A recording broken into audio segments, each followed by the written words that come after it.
अब इस सदन नेता एक आदिवासी नेता को आगे खड़ा करके देश में अपने आदिवासी राजनीति, मूलवासी राजनीति करने के प्रयास में है। जिस प्रकार अभी स्थानीय नीति, नियोजन नीति को सुप्रीम कोर्ट में एक आदिवासी भारतीय जनता पार्टी के नेता को आगे रख करके पीछे से जो यूपी बिहार के लोग अपने एजेंडे में उनको सफलता मिली, ये इनका दिखावा कुछ है, करना कुछ है। मैं आपको एक 2-3 फोटो दिखाना चाहता हूं अध्यक्ष महोदय। आपको याद होगा अध्यक्ष महोदय, इस सदन ने सरना धर्म कोड को पारित किया है और कभी हमारे विपक्ष की तरफ से यह बात आती है कि यहां कोई सरना नहीं है, सब हिंदू है।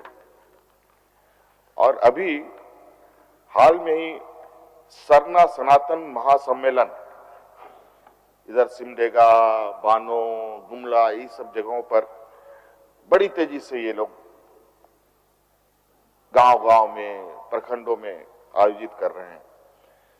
भगवान बिरसा मुंडा से लेकर के हमारे जितना वीर सपूत है, इनके ऊपर माला चढ़ाकर यहाँ के आदिवासी मूलवासियों को एक आईवास करने का प्रयास हो रहा है।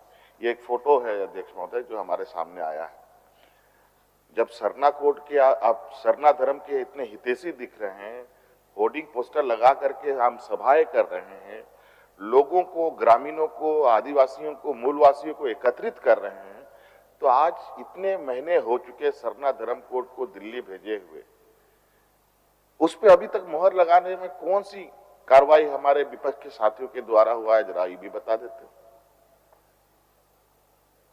ये तो हुआ ना, यह स्पष्ट रूप से ये ना सरना धर्म कोड के हिमायती है, ना 1932 खतियान के हिमायती है, ना ही 1932 आधारित नियोजन नीति के हिमायती है, ना ही ओबीसी को 27% आरक्षण के हिमायती है। नहीं तो ये 20 साल में कुछ भी कर सकते थे अध्यक्ष महोदय। इस राज को उस जगह पर पहुंचाया जा सकता था जहां देश के अग्रणी राज्य के आसपास ये राज होता। इस राज को बड़ा षड्यंत्रकारी तरीके से देश के सर्वोच्च पिछड़े राज्यों में लाके खड़ा कर दिया। 20 वर्षों में क्या ओबीसी को आरक्षण ये 27% नहीं दे सकते थे? क्या 1932 का खतियान आधारित नियोजन नीति नहीं बना सकते थे? हाँ, इन लोगों ने नियोजन नीति स्थानीय नीति 1932 का प्रयास जरूर किया था, लेकिन वो ऐसा प्रयास रहा कि जहां पर इस राज्य में लोग एक दूसरे का खून का प्यासा हो गए। और ऐसा क्या हुआ कि हम लोग 1932 की चीजों को लाते हैं तो लोग रंग, गुलाल, अबीर लेकर के सड़कों पर मिठाई बांटते हैं। यही फर्क है अध्यक्ष महोदय उनके और हमारे निर्णयों में और मंशा में। आज हमारी मंशा क्या थी नियोजन नीति के माध्यम से अध्यक्ष महोदय? यहां एसटी, एससी, ओबीसी तो आरक्षण से आच्छादित लोग हैं, पिछड़े वर्ग आच्छादित है, इनको कुछ नहीं होने जा रहा था। मात्र 40% जनरल के माध्यम से जो बाहरी लोगों का यहां प्रवेश होना था, यह मुझे रोकना था। आज बता दीजिए कौन ऐसा देश में राज्य है जिसने अपने नियोजन नीति ना बनाया हो?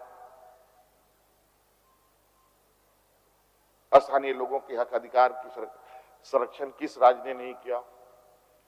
क्या राज्य को अपने तरीके से राज्य के पदाधिकारियों को, चाहे सचिवालय में हो, चाहे ब्लॉक में हो, चाहे जिला कार्यालय में हो, इस राज्य के मूल वासी आदिवासी को, यहाँ के लोगों को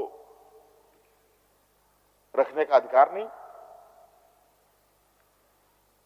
और अभी मुझे पता चला है, पता नहीं सही है कि गलत है, जो हम लोगों के नियोजन नीति को इन लोगों ने चुनौती दिया था, उसमें एक भारतीय जनता पार्टी का वरिष्ठ नेता, क्या हांसदा रमेश हांसदा, पूछ लिया जाए इन लोगों से।